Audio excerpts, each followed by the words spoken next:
Welcome to another episode of Grief Talk. Everything you want to know about grief and more. I'm your host, Vaughn Solis. As an author, life transformation coach, online instructor, and bereaved mom since 2005, I'll be bringing you great content that is informative, inspiring, and practical. Whether you have suffered a loss or other adversity, stay tuned and tapped in as I cover a variety of topics to help you get where you want to go on your journey to heal and grow. Today's guest is Susan Sackel, a bereaved mom since February 2021 when she lost her 6-year-old son to accidental death. Susan has a message for all parents out there about the warning of blinds with cords and the safety measures that should be taken to ward off this type of accidental death of not only babies and toddlers, but also children of older ages. Susan also shares her journey through bereavement to this point, and it has been a privilege for us to chat together as two bereaved moms to provide awareness, inspiration, and education to others. Welcome to the show, Susan. I am so grateful and so happy that you have decided to come on this podcast and have a chat with me. Thank you, Vaughn, for having me. I think what you're doing is much needed in our society. So thank you so much for everything. You're totally welcome. So for my audience, as I explained in the introduction, Susan is what I would consider a newly bereaved mom, and she's going to tell you about the parts of her story that she's willing to share. But I am a bereaved mom now for over 17 years. And so what's so interesting for me about this conversation with you, Susan, and having you come on the show, and why I'm so grateful, is I've done a lot of work in the platform of advocacy, grief support, awareness. In my case, I lost a 22-year-old daughter to suicide, so our circumstances, our losses are very different, but the grief is relatively the same. I have yet to meet a bereaved parent where they haven't said, yep, me too, yep, me too. And so this conversation is for my audience to bring awareness to what it's really like. We're real, living human beings, mothers who have lost children, and there's millions of us out there, but there's more millions that are not bereaved parents. So it's to help anyone listening or watching this episode, to help you learn some of the things that we struggle with, what we need, that you don't have to be afraid of us. And for, employers and health professionals and anybody else that we touch on as a topic today, to really understand it's very, very difficult for the bereaved to ask for what they need. And so, Susan, you being here today really lends a voice to those that are increasing on this planet that we live on. That would be the bereaved parent planet, as part of the greater, more what I'll just call mainstream world, but for the non-bereaved parents, so that we can give them some tips and tools to how better to support us, as I said, related to everything we're going to be talking about today. So on that note, Susan, I will just ask you, with the greatest respect and sensitivity, if you just want to share your story with others, and then I'll dive into some questions for you. On February 5th of 2021, basically my world was turned upside down. My son, Logan, who was 6 when he passed, he tragically hung himself with the blind cords on his window. So, and this was during virtual school, and he was in first grade, but the camera wasn't required to be on. So, unfortunately, that tragedy happened, and my 2 sons, who are now soon to be 12 and 10, found their younger brother hanging. So it greatly impacted our family in a different way that, they had to experience something like that. So with that said, literally, I felt like I was in a different world when that happened. You can't even comprehend at that moment. I'm going on my 2nd year right now. And literally, I feel like it's my first year. I think the first year And even now, somewhat, I was in total shock about what happened, and also trying to keep myself together because I have three other kids, 12, 10, and 5, two boys, and my youngest is a girl. So my life felt like it stopped. My world literally did stop. But in reality, I had to keep on moving. So that was a year of just getting through whatever I had to get through. The support I had from my family was enormous, and with friends and even strangers, just people I didn't know who heard my story were there for me. So, the first year was a blur. I'm sure a lot of bereaved parents can understand that. So almost finished my second year right now. I'm going through a lot of challenges. Yeah. I'm really facing the reality of the situation. Yeah, I may have to pause sometimes through this. I have a lot of compassion and love actually for every single bereaved parent. And I think that actually just naturally develops sometimes and often very quickly between us. We are like a tribe, and you don't even have to say another word and you just get it, because guaranteed, while our circumstances might be different, our challenges might be different, trauma is trauma, shock is shock, pain is pain, confusion and loss of identity, and all those things that we feel and struggle with, secondary losses. I picked up a really great therapy book in my very early grief, and honestly, I can't remember the name of it right now, but if I get it, I'll pop it in the description below, audience. And it was written by a therapist and touched on general grief. But the biggest thing I learned from that was to prepare for secondary losses. And those things are like financial, relationships, partnerships, jobs. There are a lot of things that happen to bereaved parents as we struggle and find our way through the first few years, because I think the shock hangs on for quite a while myself. And then what you just said, and I'm going to touch on that a little bit for you and for my audience, I can still remember you said like the reality sinking in. And I think for me, it took a few years. I literally think it took a few years, because it's just, you're so dumbfounded about what happened. Never mind all the whys and guilt and all that, but just what happened. It is, I think, possibly part of the trauma, but also it's just, nobody can really believe they're gone. So on that note, I just know, looking back, and I'm going to try and comfort you, and I'm going to try and comfort the audience. So I remember it vividly, and I remember the pain, and I remember the angst, and I remember the searching, okay, in my heart and in my mind and in the sky and in the stars. And where are you? Where are you? Where are you? But it did actually fade. And as the years go by and you develop an acceptance, more than acknowledging the reality of it, but kind of developing an acceptance. So it kind of fades, but you need an awful lot of tools and support to keep on the journey, because the other thing that's so hard is to understand the journey is forever. It's never going to end. And I also, before I go on, honestly, Susan, I am offering my deepest, sincerest condolences to you and your family and other loved ones on the loss of dear, sweet, wonderful, beautiful little Logan. And my prayer for you would be, if this hasn't started already, that you will be able to see his presence. And this won't probably happen soon, because I'm still struggling with it 17 years later, but to be grateful for his presence to teach you what you will learn from this, and just for the a part that he did play in your family, and probably will continue to play in your family forevermore.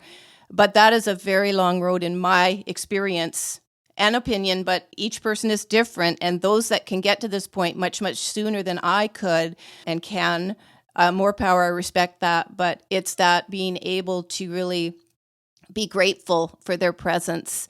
I'm striving to get there to feel that without the pain, and I'm still struggling with it. So I just want to put that out there right up front. So when you said you had support, so I know you're coming up 2 years in February, and then you get into year 3 and 4 and so on and so forth. Has that support changed for you along the way? Like, is there anything in your experience that surprised you by people falling away, or the support that you might be looking for a little more than beyond family? So support groups, things like that. Do you have that available in your area? And if yes, would you seek it? So, in the midst of my son's passing in the second year, I decided to get a divorce. And it wasn't because of my son's passing. It was just more of a light that was kind of shined on my life. And if I was happy and, was I grateful for, the life I had, which I am, but I wasn't happy. I was grateful I'm truly still grateful for everything that I have, but I wasn't happy. So I decided to get a divorce. And I'm mentioning that because when it comes to support, it totally disappeared once the divorce came into picture. I come from a culture where, it's really not a good thing to get a divorce. So unfortunately, that became the focus during my early years of grieving. So my family support totally diminished, unfortunately. And I had to rely on friends, even strangers, just to get through it.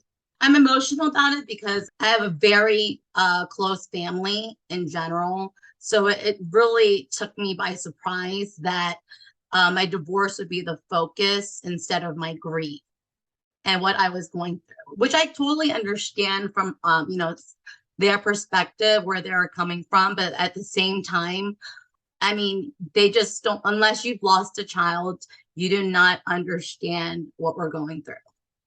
Only if you have lost a child do you understand what I'm saying. Yeah. So I don't want to sound insensitive, so only answer what you want to here. Can you sort of explain the cultural approach, if you will, to, well, loss in general, and specifically in this case, loss of a child? Would they be holding everything in, or is the tendency just, you're not going to talk about it, we're going to move on and upward?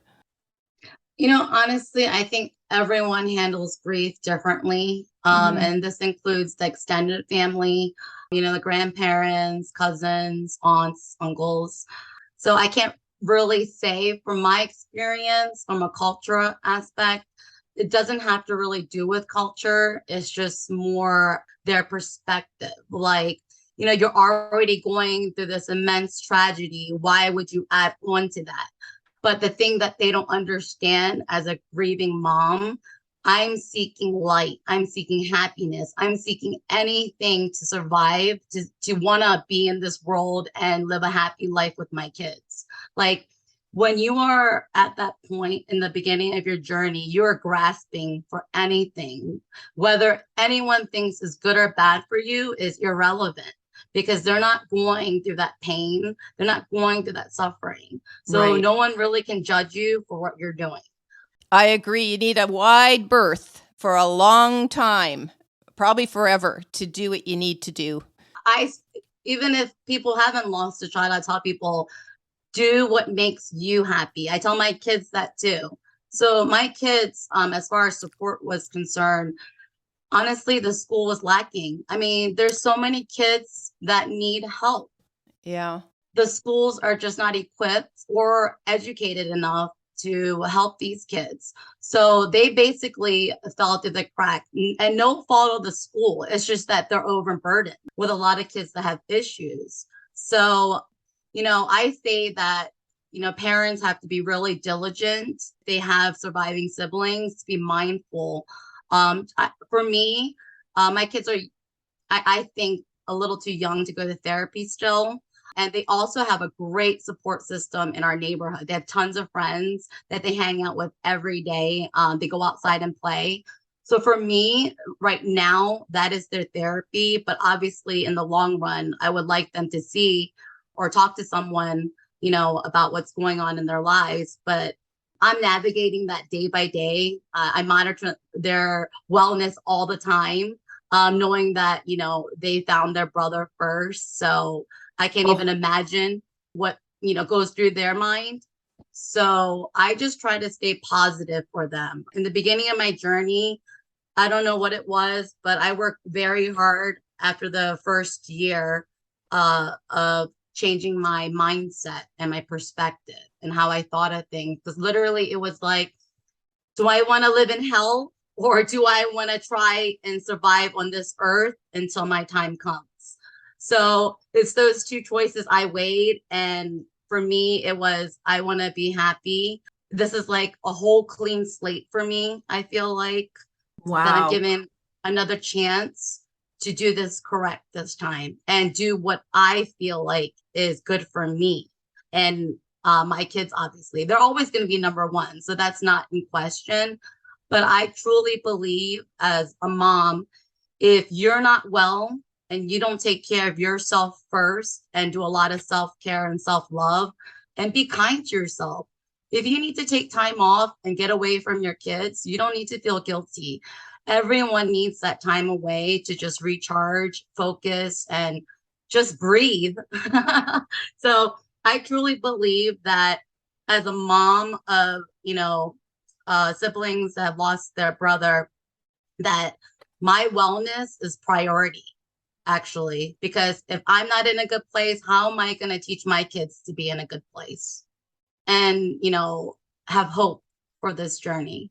Yeah. One of the reasons I really, I think we connected and I gravitated so much to you is because you remind me of me, those years ago. And I felt exactly the same. And so one of my big motivators for not letting this tragedy, which most people think is the worst loss, is loss of a child. I needed to be there for my son, who was 13 at the time his sister died. She was 22, so there was quite a gap between my children. But one thing I'll just say for the audience, when you were touching on your children and they're not ready, thinking they're not ready for therapy, and mom's instinct is always right. So one of the things I would do differently if I had to go back, God forbid, I do not want to go back and repeat this experience. And I will also tell anyone who might be newer to grief, child loss, and for you, Susan, as well, when those years finally come where there's enough distance and you're out of survival mode and you're in living mode again, and you can sort of step back and be a bit more objective about it, you can see, well, this is what I would have done different. So part of my work is to help people as early on think, not do, but just consider, geez, do I need that? Because even though I was going to ask you this a bit later, but we got to it earlier about the school system not being able, we're not blaming schools, but even 17 years ago, even I, went and did as much as I could to get my son's support, and it just did not work out. There was no support for him, none, zero, none. The only sibling grief support that was available, and I'm in Canada, was at the hospital if the sibling who had died in hospital care. And that's it. So from a suicide, there was nothing, absolutely nothing. And I missed the cues of family therapy. So I'm just saying, for anybody that wants to consider this, that maybe in this situation, if I had to do it again, I would focus on family therapy. Instead, I focused on relationship therapy. Yeah, no, that's not what we needed.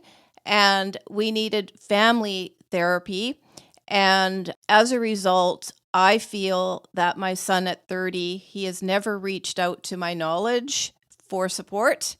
And I feel not that that's hindered him in his progress, but I absolutely feel that trauma that may have happened, I'm not saying he had PTSD, nothing like that, but it's trauma for everybody. And second of all, it's seeing the surviving children, seeing what mom and or dad are going through, and they can take on the responsibility for our happiness. And your kids blessedly may still be a little too young to feel that, and hopefully they won't grow into feeling that responsibility. But in some ways, I kind of think that happened to my son.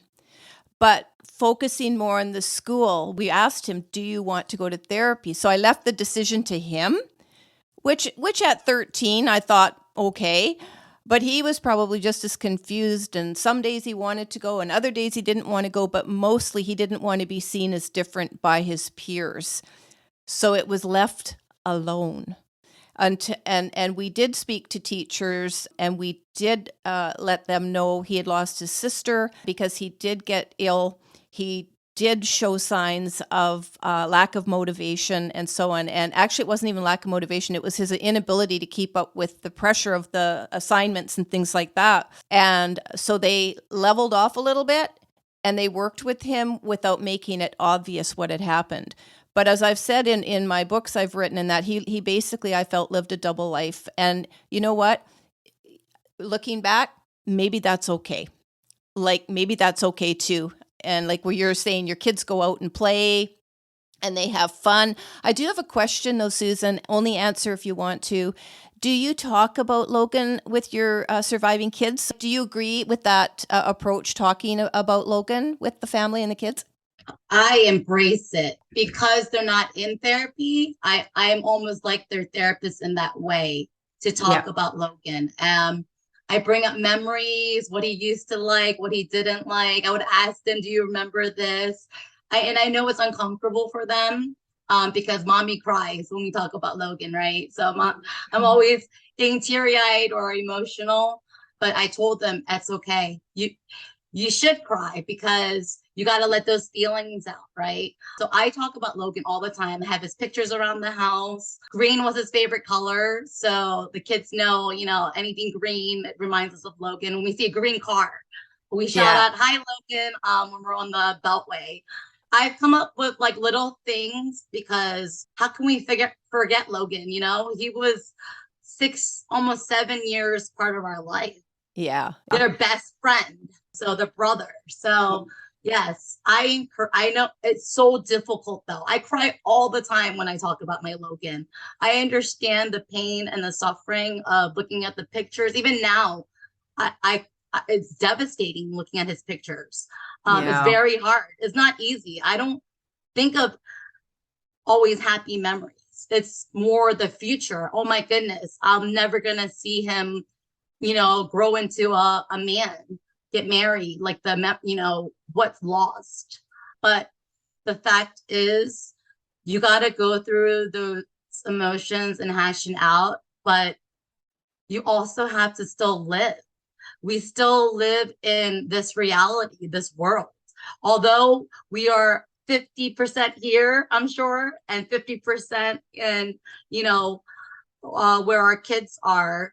Reality is our time is still left here. And until then, I chose to live a better life. I made a lot of changes in my life. Every day I battle in my mind. Every day I grieve still. It never leaves you. Literally, grief is always there 24/7.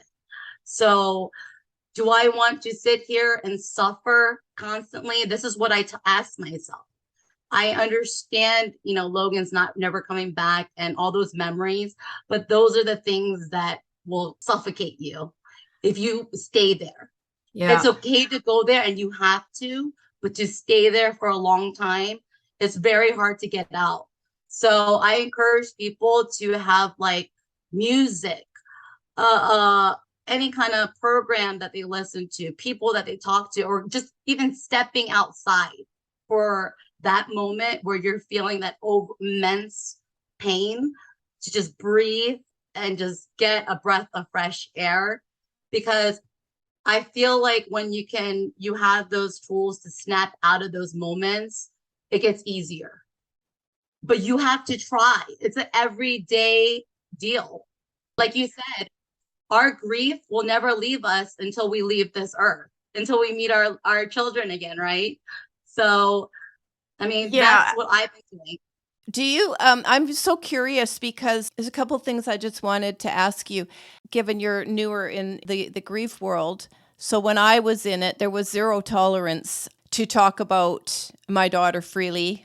The more I had to go out, it took maybe 4 or 5 years before I really went out into the world again professionally.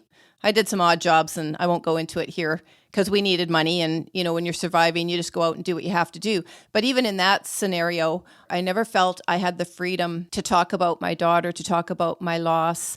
And you and I think, have the same type of constitution. So we're not only wired to want to, live our best life for ourselves because we deserve it. And there's nothing we can do to change the situation. But I did meet some bereaved parents when I was in my first year of grief that had been in for years and years and years. And they looked as broken as the first days and weeks. And I thought, no, I can't let myself be like that. And I'm going to be quite honest here. If I were to show people, if I even have it, and in some ways, I hope I have my first passport picture I had to get taken. It was in that time period, maybe the first 3 years. And you wouldn't recognize me, because I was just so shattered. I was the shell of myself. And that's fine. That is expected to happen. You look beautiful and gorgeous, by the way. And I was also going to say, have you considered a career in counseling or coaching? Because you would absolutely, in time, be, just a wonderful light and somebody wonderful. Thank you. Oh, absolutely. I see that for you. But what do you think of support groups and reaching out? I've met a lot of people that don't do that. Fewer go to support groups than don't. What's your view on that? Just personally, I'm just curious. When you first became bereaved, were there pamphlets? If you saw medical physicians, did they give you the pamphlets and say, here, this is available, that's available? What kind of support do you have in your area? So, and you know what? That's why I truly appreciate what you do, because I'm seriously, in the beginning of my grief journey, there was no outlet. And this was a more difficult time because it was during COVID, 2021. Right. So people are definitely not meeting in person, right? Right. Which I feel like is more important versus Zoom or on the computer, because this is a situation where you want to hug people, you know what I mean? You want to be there for them, hold their hand. It's too, I feel like it's too cold over the computer. So unfortunately that wasn't available. So I literally Googled anything and everything in the beginning. Where is my son? Where do people go when they pass? What happens to them? Are they still alive? All those questions that I'm seeking, I'm Googling. So thank God for technology. I don't love it always, but yeah, during that time, that pretty much saved me. I went into Quora. I don't know if you're familiar with that, but it's an online, you just go on there and people ask questions and answer. But one of the questions on there was, how does it feel to lose a child? That was one of the questions. And I did answer that question. So those are the ways I sought support going online. I also joined a Facebook group, Helping Parents Heal. I think it's a big one on Facebook. So I pretty much went online to get my support, and I went to therapy for a couple of months. But to be honest with you, I'm just going to be really straightforward with this kind of journey. It really takes a lot of willpower from within, from yourself, because at the end of the day, at nighttime, when you're sitting there thinking, tears are rolling down your face, it's just you. For sure, Susan, and you got to live with you. I wanted to ask, have you heard of the Compassionate Friends? Are they in your area? I'm not sure, honestly. The Compassionate Friends, that is strictly for bereaved parents and I believe grandparents.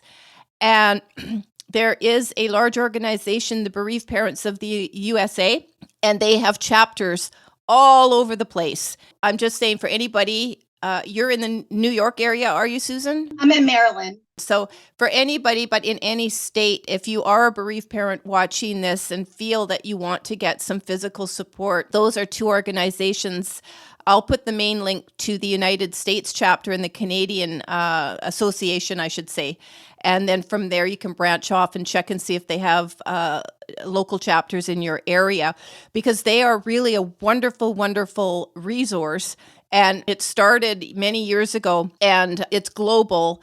And so the one thing about the support group, it's a coming together and sharing your story. And then they have like annual things that they do every single year, like, candlelight ceremony in December and different things. And that will be particular, I guess, to each chapter. So I just wanted to reiterate. So my experience again over these years is a lot of people don't want to reach out for support. And so one, the support, they can't find it. And just like you mentioned, Susan, everything you were searching for. And I love that where did my child go? Of course, we all wanted to know that. And I have a background in metaphysics and spirituality for 40 years. And my daughter came to visit me right away within hours. And so she had visits with me for many years, very regular visits, some healings, things like that take place. So I have to believe in ongoing consciousness, and that while they're not alive in physical form, they are very, very present in energy form. And if we're very, very lucky, our kids will come and visit us. I don't know if you've had that yet with Logan. Maybe not. Have you had a visit with him yet? Shortly after he passed, I think it was a week or two, I did have dream visits from him too. And I actually had an incident. I'm not sure if it's okay to share this, Of but course. it was actually pretty miraculous. In his room, and this is in the midst of end of February, it's freezing cold in Maryland at that time. We had honeybees show up in his room. Wow. Where he passed. Honeybees would show up. So I'm like, do I have a hive in my wall? Right? I'm like, Yeah. it's wintertime. How are they surviving this? Yes. So I called a beekeeper. He came and he's like, I don't know where they're coming from. These bees were in my house for probably a week, and I captured them and I released them because I didn't want to definitely not kill them, right? And I know like honeybees are in decline, and Was there a sort of a connection between honeybees and Logan? Honestly, I don't know. I'm still trying to figure that out. I think it's a message to me, to be honest with you, figuring that out. But I'm just like, where do these bees come from? It literally was a true like mystery, right? I knew it was from Logan. I knew it was a sign from Logan, and to say that he was okay. Yes, and I just got to throw this in there. So one of the things that saved me in my first 3 years, 2.5 to 3 years, was I had daily emails with women who I had met on a prayer board and a suicide board. And we emailed. One was daily, every other day, and the other two were sort of weekly. And I was able to express my emotions and all of this stuff, and it really kept me going. But this one lady, her son had passed in his early 40s from a surgery, so it was an unexpected passing. And it was so interesting because she so desperately wanted to connect with him, and I was having all these visits, and she was so happy for me. And, her grandchildren could see her son, like in 3D form. Yes. And they would say, there's Uncle so-and-so. And, and I don't know if she ever did get to have a visit herself, but if we open ourselves up to that vibration of energy, to let them in and trust, all I'm going to say about that is when it's a visit or it's a sign, it is. And by the way, they do visit us in the astral, like in our dream. And what I've done to determine the difference between a visit and dreaming about them is, in a visit, I remember it vividly. I have remembered pretty well every visit, astral visit, and there's always been a message, and there is an absolute feeling and emitting from my daughter of pure love, like pureness. And it is so empowering and impacting. It can actually be very painful too. It's a double-edged sword. So you do know, and from all I've studied over the decades about this energy and them being able to visit us, they also have to lower their vibration to be able to get into the human, your elevated energy. They still have to do that. And I did a week's mediumship training with James Van Praagh, a medium, in 2015, and turned out I was pretty good at it because I've been an angel healing practitioner since 2006. So the energy was already open for me. They definitely live in ongoing consciousness. Where they are, I don't know. I'm just saying, I see it as that we've all evolved, go back to some kind of energy form. That's how I look at it.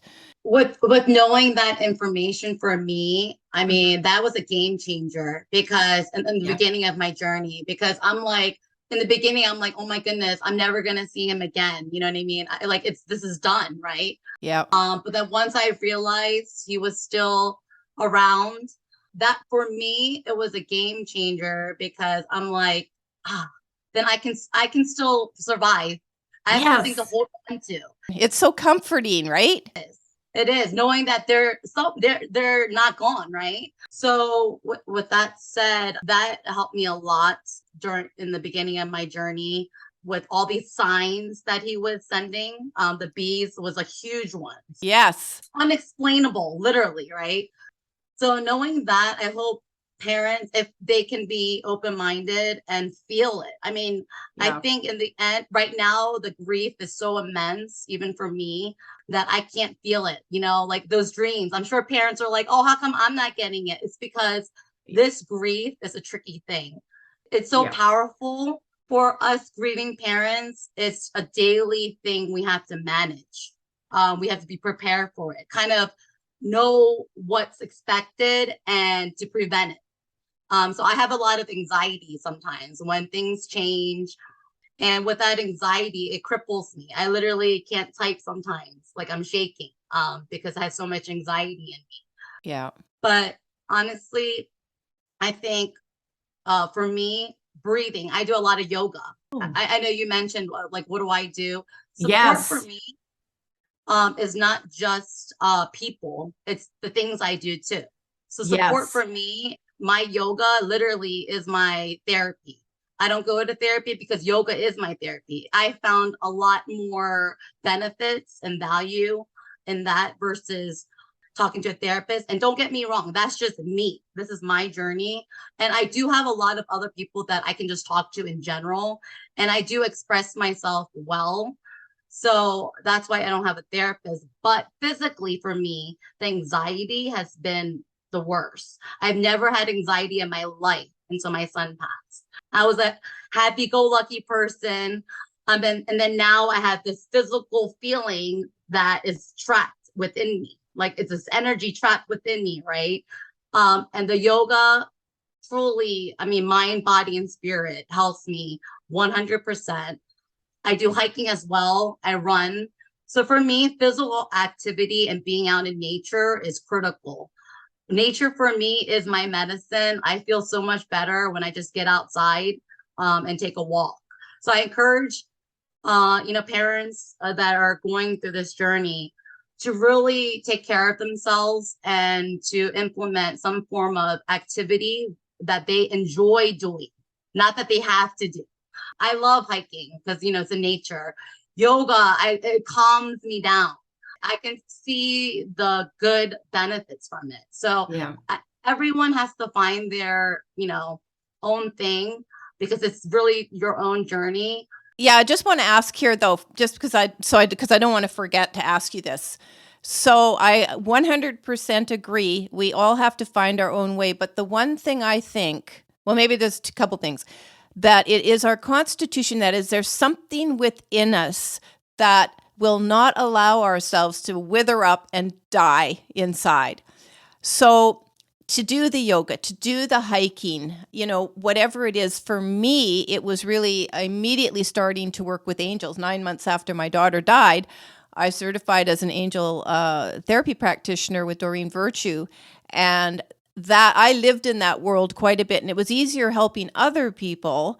But at the same time, I did my own journey. So I did online courses. I did anything and everything that had sort of been part of my earlier foundation.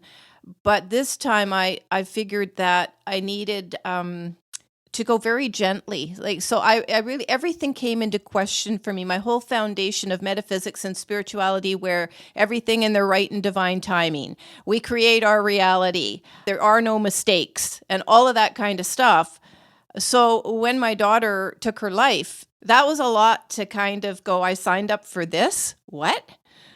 Yeah. What? But not speaking for anybody else, understanding at the core, I do believe that. That is what propelled me to keep putting one step forward, not just to survive, although we could have a long conversation about the difference between surviving and living, and we don't have time for that today, but to want to get better, to want to heal. I myself am going to be very honest and say I think my goals sometimes are a little too lofty, and even today, and I think sometimes I ask more of myself than I am able to deliver. And so that's where I'm kind of needing to take a step back. I'll be very honest, I struggle with chronic ill health, and I don't mind owning that, because I owned several years ago that I was diagnosed with post-traumatic stress disorder 9 years after my daughter died.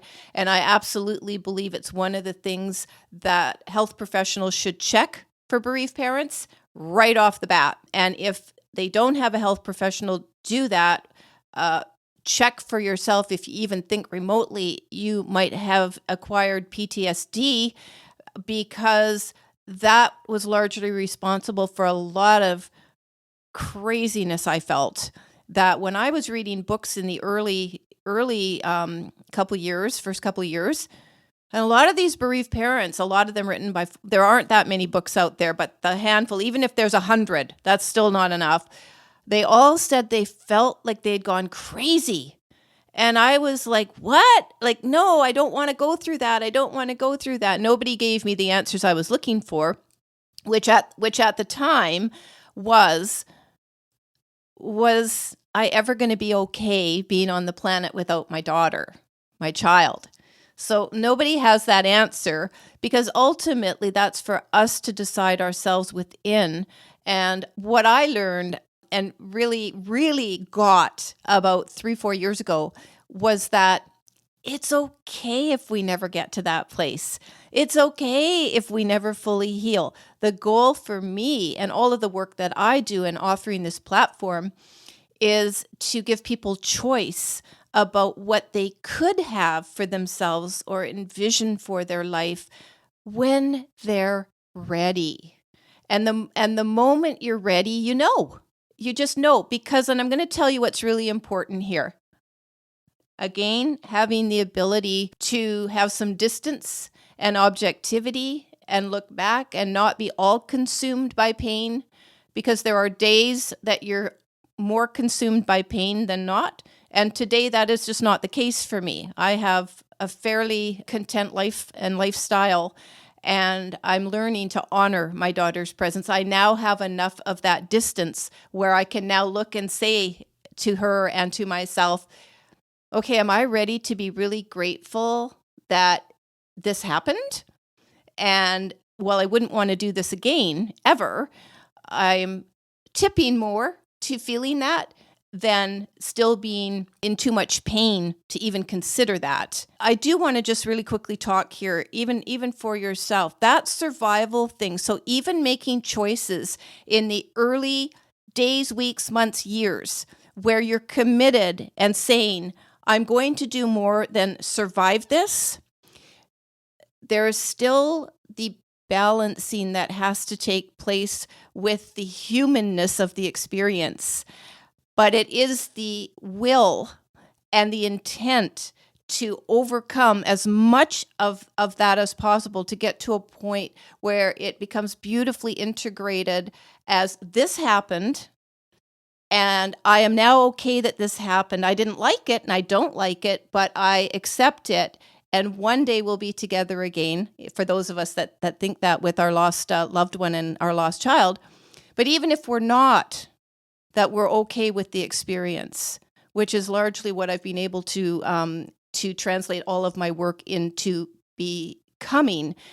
But I'm not saying it's easy. I am 100% not saying it is easy. And so the other thing I just want to quickly say about that for you and the audience is, if health practitioners, the education system, employers, and everybody and culture in general made it permissible for us to be in this bereavement and be open about it, and people weren't so scared about losing children and so on, I think it would help us heal a lot faster, because we carry so much inside because of the rules of culture. Do you agree with that, Susan?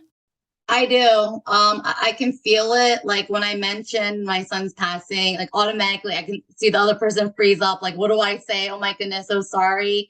So in our culture in the US, what I've experienced so far is, yeah, people don't know how to react. They don't know what to say to bereaved parents.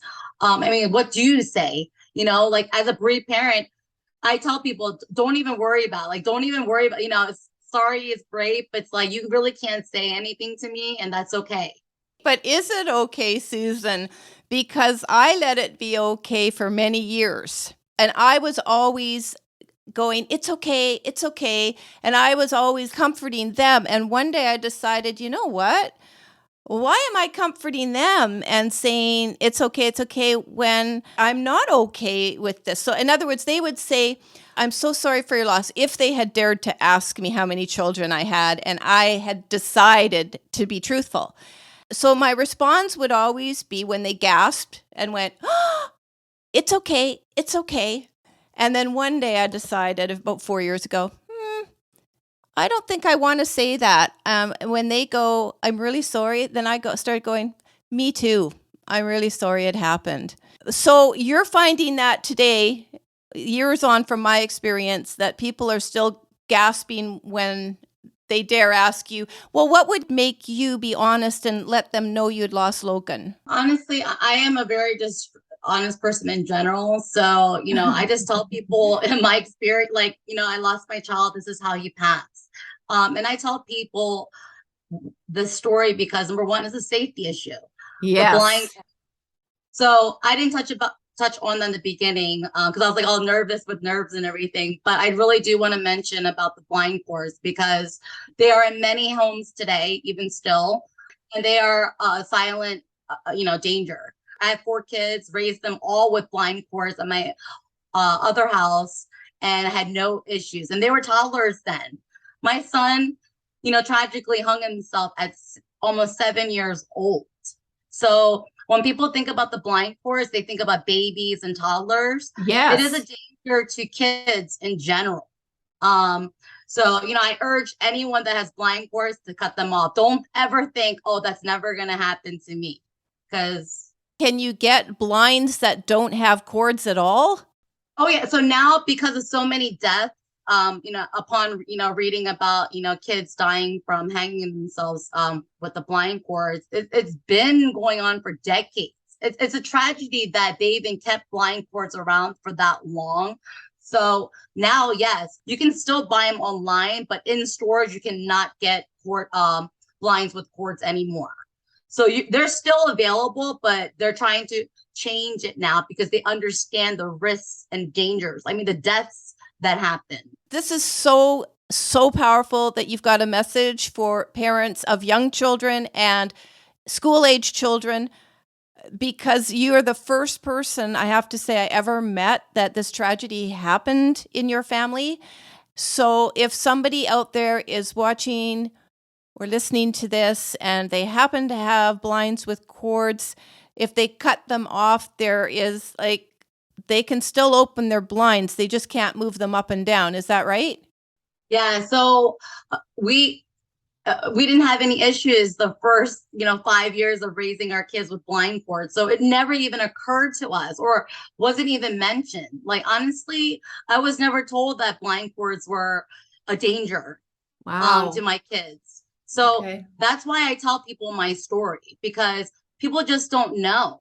It's tragic and it's horrifying to hear, but it's reality. My son died because of the blind cord, by accidentally playing with it and hanging himself. Jesus. So yeah, this is why I tell my story, because that if I can save one family or one parent from going through the devastation that I have gone through, I've done my job on this earth, I feel like. If I can save one parent from going through that. Yes. Anybody watching or listening to this, I really know that you will feel the same respect for you, Susan, as I do, sharing your story, sharing your powerful messages. There are some people who lose their children and immediately go into a mission, a purpose. This is how MAD, Mothers Against Drunk Driving, came about. This is how policy changes, government legislation is changed. There's a lot of, road safety things happen. It just depends on how you lost your child. And for me, I went into the kind of work I do, advocating and so on. Having said that, there are still a large percentage of bereaved parents who get swallowed up whole by the experience. And I believe that more voices, and any voice actually in our stories, help people heal and not feel so alone. And this is nothing to be embarrassed about when we lose our children, because the other thing is that no matter how they died, every parent feels responsible for that death and guilty and regret, and that they really should have and could have done something different. I'm not sure that we could have in any case, and I have struggled with that over many, many years, going, could I have done something different? And we look at our parenting and how awful it was, and we focus a lot on our mistakes and so on. And I just really feel that is not the case. Ultimately, intellectually, and in my heart, I know that we've all done the best we could as parents, and some things are just out of our control. So don't beat yourself up. And can I say that, every parent that's, going through this loss and this journey, I think it's so important to pause many times and be kind to yourself, because life is just so quick and busy, and you get caught up on it and you make excuses. But this journey is literally the most painful journey ever. I don't care what anyone says. So along the way, you have to be very kind to yourself and understand you're going to have good days, bad days. You're not going to do anything one day, or you can lay it. It doesn't matter. Don't judge yourself. Just be kind to yourself and know that you are going through a horrible, horrible thing that you wish upon nobody, even your worst enemy, right? So I just say to remember to be kind to yourself. And yes, like you said, we're definitely not alone. There's many parents out there. I mean, I'm not saying this is a good club to be in, but we're not alone in this club. As they say, it's the most expensive membership fees to be in.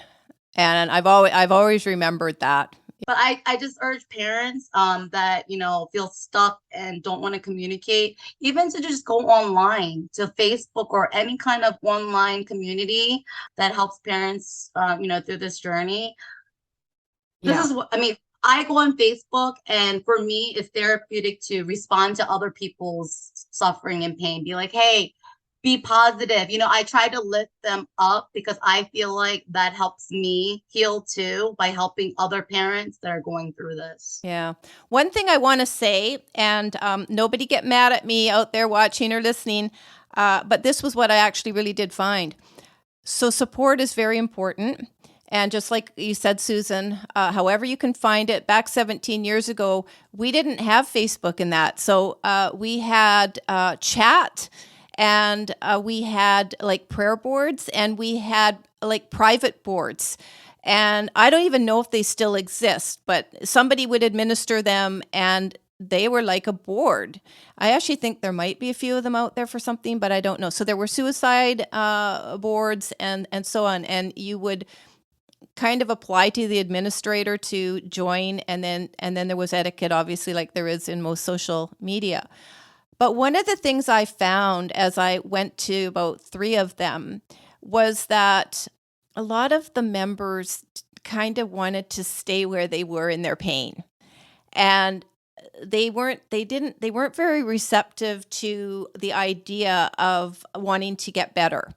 And at that time in my earliest years, I was like not really gung-ho about this, but wanting to connect, I think, with somebody who had similar views as me, and were looking for ways to help each other out of the tragedy instead of just repeating the story over and over and over again. So that's the flip side of the support. And some support groups, in my opinion, is that they're designed for just sharing the story and what you may be going through, but not really coming away with a solid practice. And that is one thing that I really missed from the beginning, was there was nowhere to go. So it is on that note, I want to invite anybody that is watching or listening that I do have an online course. I'll put the details below, and I offer significant discounts, 50%. It's not an expensive course at all. And for anybody that'd like to take it and really is struggling, send me an email. You'll have my details below, and I will grant you access to it for free. Not a problem. But I designed it to help people in a step-by-step process to really get themselves from one day to the next, have the tools to be able to do that lifelong throughout all of their grief. Because the one thing I'm so sad to say, but forewarned is forearmed, is that grief can actually get more difficult the longer you're in it. And this was something I had read and I didn't really understand. But it is a phenomenon that is very associated with bereaved parents. And I didn't understand that, but it was true. The pangs of what we feel right away after the loss can come back 5-10 years later. And you feel it just like it happened right then that day. And it could be triggers, something that just sets you off, and then you can crumple in a heap, and it can feel like all the good work you've done on yourself is out the window. But it's not. These pangs and these triggers and what they produce largely are temporary. And I would invite anyone, when it does happen for you, is to use that as a gauge how far you've come. So it's a reminder that the pain is still there. Actually, I did have it recently, just listening to some music about a month ago. And I was in the kitchen just, cleaning up, listening to some music, because it took me a long time to be able to listen to music and so on. And I was overcome and overwhelmed by the same pain as in my very first weeks and months of grief. And I was like, what is happening to me?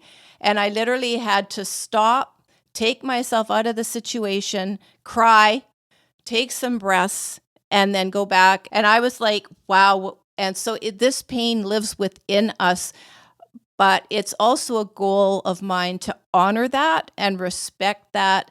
And as a result, if there's any health professional listening to that, educator, employer, is to respect this process that we're going through. It does not mean that we can't be part of the mainstream. Far from it. I think we come out leaps and bounds in compassion and empathy, and as very driven people. We're not a waste people. We're not a risk. When I had to go and look for employment 4.5 years after my daughter died, listen, I couldn't explain a gap. And the guy that eventually hired me started me on a career that I stayed in for about 7 years. And he Googled me. And because I was doing this other alternative healing stuff, he knew all about the suicide. He knew all about my life, and he hired me for that reason. Wow. Yes. And that turned into a career for me at the time. And so, I'm just saying it, when we feel like we have to hide what's happened, if you do have to take a gap in employment, right? For any reason, health reason, any reason, you can't function for the immediate, understood. We should be able to feel free enough on our resumes and in interviews when they say, well, why do you have this 2-year gap or this year gap, whatever it is? We should be able to say, I have come through a tragedy. I lost my child, but hey, I can deliver this, this, and this for you. I'm not sure that Canada or the States is there yet. I don't know. What's your feeling on that? I'll be honest with you. I just about 7 months ago, I started a career because I was going through a divorce, and I knew, down the line I would have to help support my kids, and so I started that. And to be honest with you, I was very truthful with my employer. Like, hey, I just lost my son. I'm going through grief. I'm going through divorce. I'm going through a lot of things. So knowing this, they still want me on board. But, I during the whole time there, I did express my feelings. Hey, I have a lot of anxiety today. I can't do this because I can't. My body's not letting me. So I was very open about it. I'm not suggesting that everyone should be like that, because I understand people have, fears about losing their jobs if they, and people need money. You gotta, support yourself. So I understand that, but I love what you said about honoring your feelings. I think honoring your feelings through this whole journey is just as important as everything else.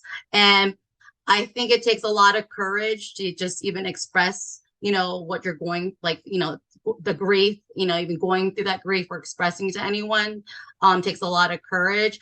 But I hope people will take that step to open that gateway in companies to be like, hey, I think people need more time for like mental health days. You know what I mean? Like, not just like maternity leave or sick leave or any, just those things. What about mental health days? Because everyone's going through something, whether it be a child loss, depression, the death of their parents. I mean, everyone's going through something, job loss, a relationship, that failed after 10 years, divorce. So I feel like it's not really accepted because it's seen like as a weakness almost, like, oh, what's wrong with that person? They're not mentally all there. You know what I mean? They're talking crazy stuff. But if we don't take that step to express ourselves, how are we going to change anything? That's what I offer to people to think about, to be, courageous about this for the next bereaved parent that's going to go through this, because that's life. People are born and they die, right? So life is always going to throw you something. So I just encourage people to just, if you want to see change, and you're going through something and you're dissatisfied, to make that step, to take that step. Don't just sit there and complain about it and talk about it and cry about it. Actually open yourself up and be like, hey, to your employer, I'm going through this, be real about it. And if they can't accept it, do you really want to be at a company that can accept your feelings, and honor, what you're going through?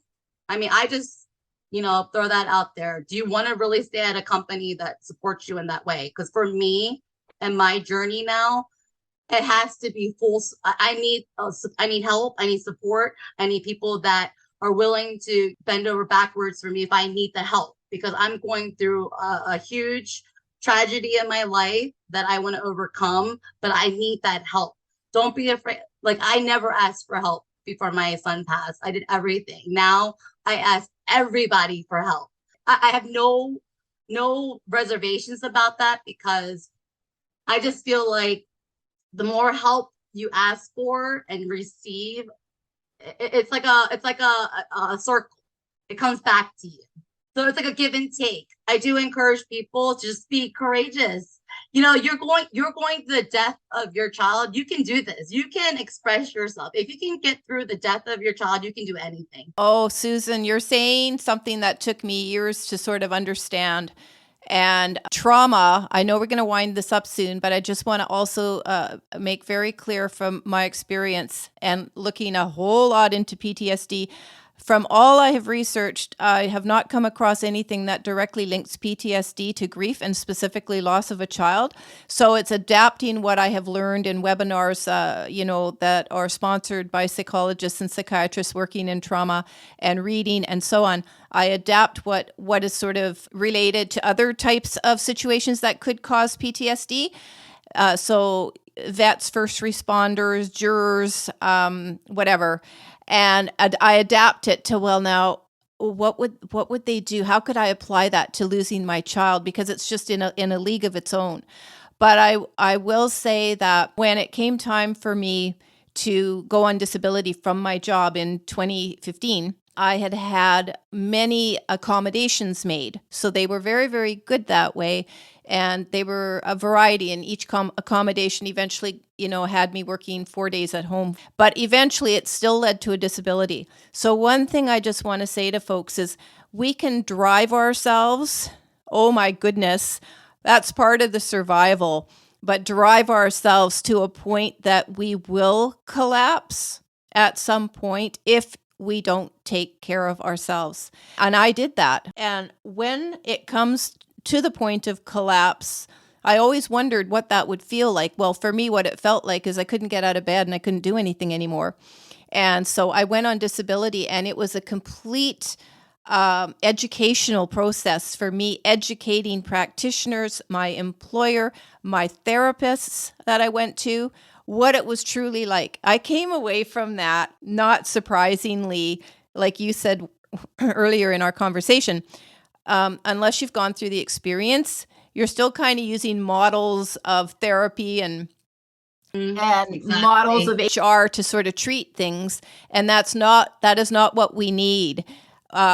We need the time and the grace and the ability to be who we authentically are in this experience without being judged as weak or unreliable or a risk for anybody out there, whether it's just having a conversation and they stop dead in their tracks because they can't deal with the fact that somebody they're talking to lost a child.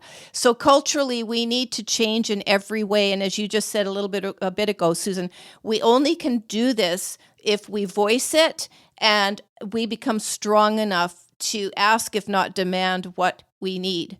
And in my disability, I got full disability for what I needed for the time I was in it, which was max to the end. And then I retired from my job and started a new life. But it's really not fun to go through stuff feeling unsupported. So I am not being critical of the lack of support.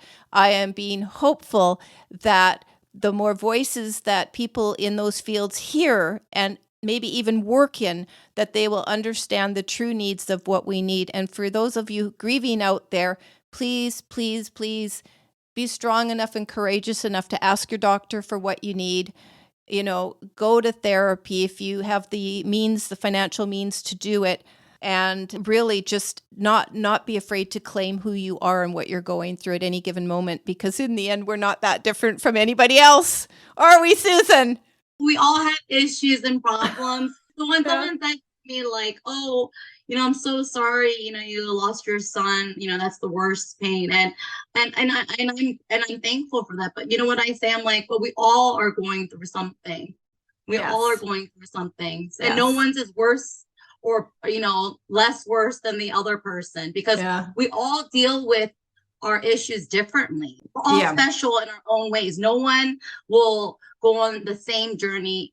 There's never the same journey in anyone's life, right? Agreed. We're all individuals. We're special in our own way, unique. That's what we need to honor, these emotions, these feelings that we are going through, so that down the line, other people can be open and embrace it. Isn't that just common sense? Isn't that mental health isn't that really good when people are expressing their feelings? So the other thing I want to say for those that may be watching or listening to this as well is you don't need to be afraid of people like parents like Susan and me and the countless other bereaved parents, moms and dads out there. You're not going to catch what we have. We do need compassion and we do need empathy, and it can really be a service to yourself to be wanting to learn more about our experiences. I'm forever grateful I had two experiences very briefly with two bereaved moms at two separate times when my son was around 10 to 11.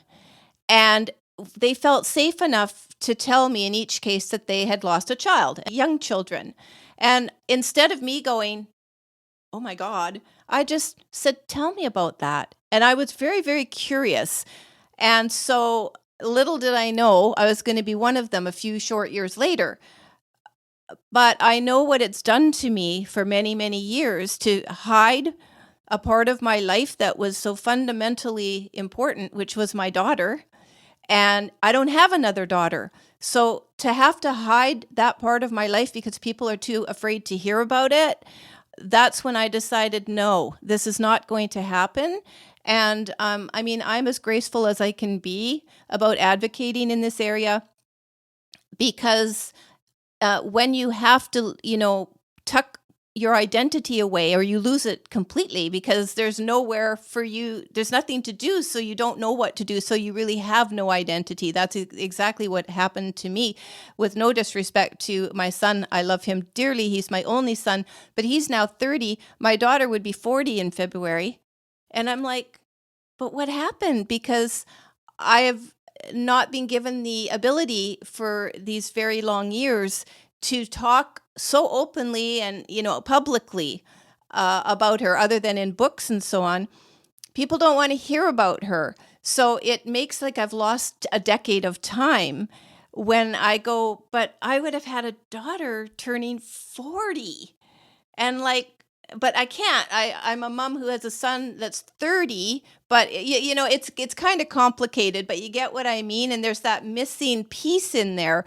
And so all I ask for everyone is just a little compassion, empathy, and to not be afraid, because what happens to other people does not mean it's going to happen to you. Trust me. And I think that anyone that's not a grieving parent and one, ask them about their child. Yes. I mean, we love talking about our children that's passed. Oh my goodness. Yes, we don't shy away from that. We want to talk about them, remember them. I mean, why would we not? I'm so glad you said that, because a generation before me, so women in their 70s, 80s, okay? And I found them to be very tight-lipped. They don't talk about it. Don't say the name. And I remember meeting a woman. She was working in a dry cleaner, and she was probably, at that time, I'm going to say 15, 20 years older than me. And we got to talking, and at that time I was writing and releasing my first book. And I said to her, so we were talking about that, and I said to her, oh, what was your son's name?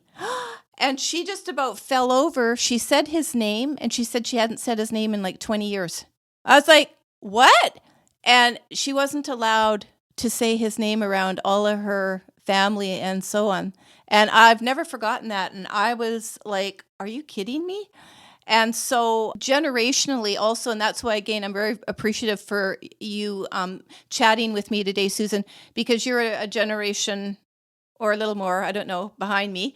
And you can reach the people. Maybe in the younger generation, you're not as silent. Maybe there are more people like you coming forward. No, and they have an easier time claiming their authentic experiences and their authenticity through the good, through the bad. So I'm sure that your messages are going to reach people. And I'm very grateful again to have you here. I just have one last question for you, and then I'm going to let you go. So do you believe in the possibility of healing after the loss of your child? If you asked me this a year ago, I would have been like, no, oh my goodness, how do you even get through this, right? I can't even live each minute, right? But now, only because I put the hard work in starting a year ago and really putting my mental health on the forefront and my happiness. And right now I'm at that moment, I'm on the fence where I have so much discomfort because I'm going through these emotions and acknowledging my trauma, the images in my head. So right now I can fully and honestly say yes. I Yeah. truly believe if you put the work in and you really want to live a joyful life and Yeah. appreciate the life you have right now, yes, you Yeah. have to put the work in, and it's a battle every day. But come on, Vaughn, you firsthand can tell us we can make it. You are our inspiration, literally, seriously. I'm not even joking. Like, I'm so grateful for you and everything. Again, I can say this 100 times because I understand the need for this, the need for bereaved parents to have an outlet like this, any Yeah. outlet. Like you said, even if there's 100 books out there, that's still not enough. It's really not enough for what bereaved parents have been going through. Like, and I'm talking about from the beginning, how our society has really shut us down to not express our feelings about what's important to us. Yeah. And the loss of our children is very important to us. Even though they're not physically here, they're still spiritually, I mean, if you believe in it. But for me, I feel like he's still around. And until that day comes, I choose, and I love that word, I choose to live a better life for myself, because guess what? I have 3 other kids. Yeah. I have 3 other kids. Yeah. And I know it's easier said than done, but because of them, I like, and losing a child, I even appreciate them a million times more than I did before.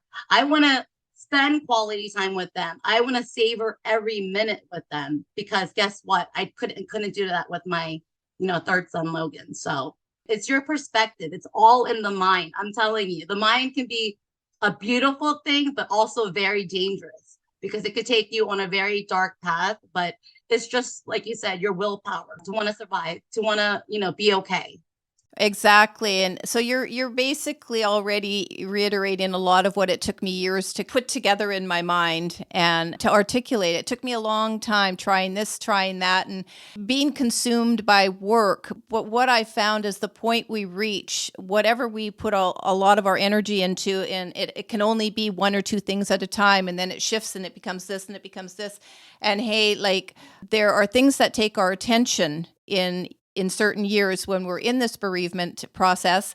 And so it wasn't until 6 years ago that I moved back west. It was very important for me to come back to BC, where I'm from in Canada, and I live on Vancouver Island. I have the ocean near me. I needed to create things in my life, the mountains, that would bring me peace, to just look at every day. But it's been, even for me, and I would love to sit down and talk to someone who's 30 years into this, because I want to know, do you still think you're going to forget their voice in 30 years? And I grapple. That was one of the big questions. Are we going to remember their voice? And then what happens if we don't? Well, I can tell you at 17 years, I still remember my daughter's voice. Little things. I don't have lots of it, but her laugh and a few things. I wanted to just say really quickly, I was one of the people, I couldn't look at pictures. I could not. I have about 4 in my condo, one blown up one and others, and I can look at them, but it's that double-edged sword where they never change. So that's what can catch you in this timelessness, this gap where it never changes. And our brains want it to change, and it just doesn't change. And then there's just not enough out there to tell us how to get through that. So I admire you 100%. So people out there, it's grasping onto faith, trust in yourself. You've got to have something. Faith does not necessarily mean a religious deity. Faith can just mean that one day I'm going to see a pinprick of light. Before I lose my train of thought, and because this is really important for, I don't know where I'm at, there's a lot of discomfort and uncertainty, what the future holds. But I encourage people to embrace that discomfort and to try new things and to get out of their comfort zone. Because when you are in your comfort zone and you're feeling, oh, everything is good, that means things are too stagnant. That means you're not really living life. You're just too comfortable at where you're at. Being uncomfortable is not a bad thing, is what I'm trying to say during this journey. You have to fight your way out of the uncomfortness and uncertainty by trying different things that you enjoy doing or that you thought you would never even do. I just feel like during my journey, and I felt a lot of this during the changes and transformations that I went through, the discomfort. But when that discomfort came, I just tried something different that I would like first, I went like going to a Halloween party. I would never do something like that, but that's something I wanted to do, right? Because I just truly believe your intuitions and what your soul is telling you, you gotta like really listen to it and trust yourself. I think a lot of people don't trust themselves and what they're feeling. But for me, that has been almost like a savior in my journey to go what feels right. Not what other people think, not what my mind thinks, what my body feels, what my heart feels, like what feels good to me or what doesn't. The world can feel very scary for anyone newly bereaved. You can feel like it's going to swallow you up whole. You can worry for your surviving children, and that can consume you, that something bad's going to happen to them, specifically that they're going to die. So everything, it's like you're saying, some people will lose their identity and are going to have to rebuild themselves. But even if you don't necessarily lose your identity, although I'm going to wager and challenge anyone, because even in your own situation, Susan, where you're blessed with 4 beautiful souls and one leaves and is on the other side, you know, your dynamic has changed and you have to rethink the family, everything, and that extra seat at the table and all of that stuff, and what to do at Christmas, and you know, all of those things. So it takes a lot of willpower and it takes a lot of courage, and to start everything, it will seem like almost everything you have to do, you're doing it for the first time as a new person, and you don't even know what that person is. So I'm going to actually put it out there as a broken person. I once worked with a therapist who tried to get me to reconsider that I was not broken, that I was changed. And well, I wanted to feel broken. And I wanted to be broken for as long as I needed to be broken. And for many years, I saw myself as this patchwork doll, this sort of like a porcelain doll would be the image, all bandaged up. And that's what I felt like. And so it's very important we honor and own how we want to view ourselves. And if we want to be mad, if we want to be in pain, if we want to be yelling at, well, hopefully not yelling at someone, but if you do yell at someone in anger, just say, hey, I'm sorry, I went off. I know that didn't make sense, or whatever, sad, whatever you want to be feeling, honor that. And the same holds true when feelings of joy start to creep in. Thank you for that. I love that. Yes. Thank you for this. Because we can feel very guilty feeling joy again. So I don't know if you can speak to that a little bit or not, but it can last for years. The more joy you open yourself up to feel, and the problem with it is not that we're feeling the joy. It's the problem is if I feel this much joy and happiness, I must not have loved my child enough. That's what I feel the biggest problem is with that. Would you agree? I mean, I know you're still. I agree. That's how I felt in the beginning of the journey. Like, oh my goodness, how can I be happy again? Like, I wouldn't even feel right. Like my son passed, you know, like where is happiness? How am I going to be ever happy again? Right. But for me, and I know it came quicker than, you know, maybe most people, but it was my perspective on everything. My perspective really changed a lot of like my journey in general. And my perspective was, you know, I have 3 other kids and I just want to give them the best life now, ever, because they've already gone through so much, right? Like already. So my perspective now is just to really honor, you know, my feelings, hash it out as I have to. But the joy I feel for my kids is just, I mean, immeasurable, right? The loss, like the love that you have for your child that you lost. I mean, that's love. That's the love you have, so much love that you have for them, that you miss them so much, right? So for me, it's just channeling now that grief to something I value, that I care about a lot, that I'm passionate about. And number one is my kids and their happiness. Yes. And that will grow and expand. Yes, And it takes time in your own time. Yeah. Whatever you end up doing, Susan, whatever transformation you're going to continue to go through, because we'll always be transforming into something more when we don't want a life of suffering. It's going to be beautiful, expansive, and you have the built-in tools already to help countless people, should you so choose, in whatever way you choose to do it. You've already been blessed with these built-in tools, this constitution, this perspective, this mindset, the certainty that you need to have a life that is worthy of living, that is not one of suffering. And in this way, I do want to say for my closing bit that this is how we honor our children who have gone before us.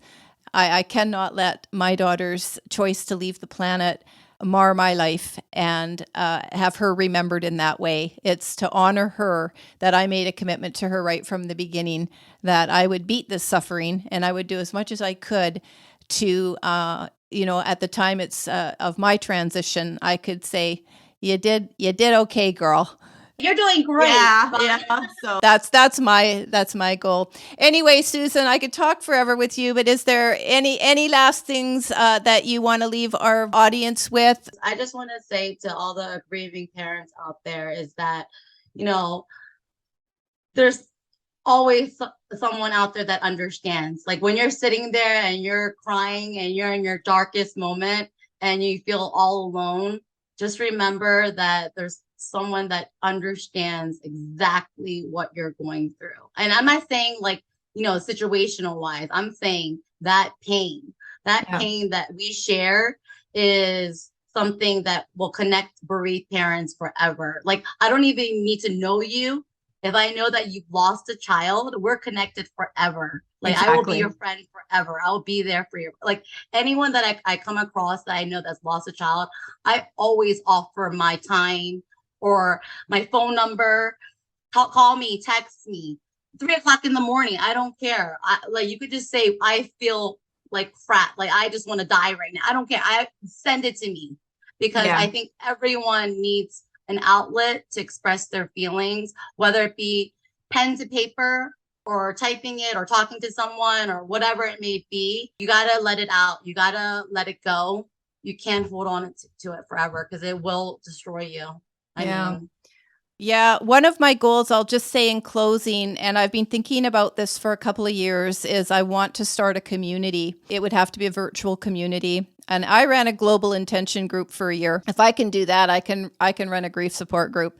If I do this, the podcast is sort of a first step to being out there and, being in real time, quote, real time, a voice. But I really feel there's a huge need for people to have an opportunity to come together and just chat. And if I do that, folks, the reason I haven't started it yet is because it does take some commitment and energy to run something like this. But it's as simple as saying we're meetings once a month at this time or whatever. And those that can join, and those that, can't, well, they can't. But the idea would be to come together and be what you're just saying, Susan. Know that you're not alone, and maybe we talk about a topic. I don't know. But anyway, if I do that, I will announce it on this podcast for sure, because this podcast, for the time being anyway, is not going anywhere. Yeah. Fun, please. Oh my goodness. We need you, please. And I can't wait for you to develop that community, because I will be there 100%. That's great. So thank you, Susan. We covered so much in our episode today. I'm just so grateful. I have a little candle going for our kids and an angel there. I'm so grateful to have you be a voice on this episode. And who knows, we may come together and have another chat down the road a bit. But thank you again for being here. Thank you, Vaughn. I really appreciate you.